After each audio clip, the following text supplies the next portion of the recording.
Domino effect sa ilang terminal dito sa Metro Manila ang matinding traffic sa Bicol Region. Delayed ang biyahe gaya sa ilang terminal sa Cubao. Live mula sa Quezon City, may unang balita si James Agustin. James!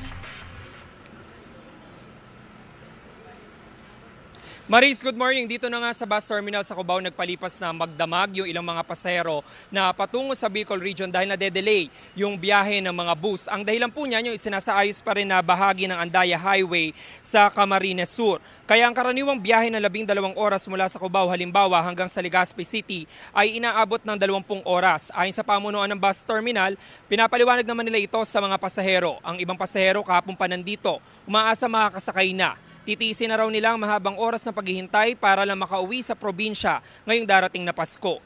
Fully booked na ang biyahe ng mga air-conditioned buses patungong Camarines Norte hanggang December 31. Hanggang December 29 naman, fully booked ang mga biyahe pa Camarines Sur at Legazpi City. Pero maaari pa rin makasakay yung mga chance passengers sa mga ordinary buses. Ang sistema nga lang ay first come first serve basis at mahaba-haba yung pila ng mga pasahero. Samantala Maris, ito nakikita nyo, ito po yung sitwasyon ngayon sa isang bus terminal dito sa Cubao. Ang biyahe po nito ay patungo sa Bicol Region.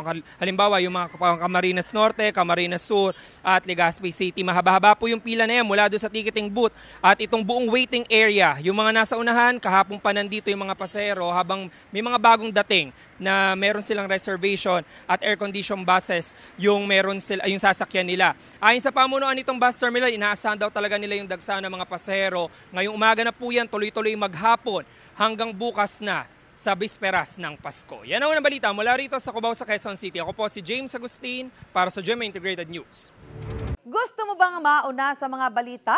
Mag-subscribe na sa GMA Integrated News sa YouTube at tumutok sa unang balita.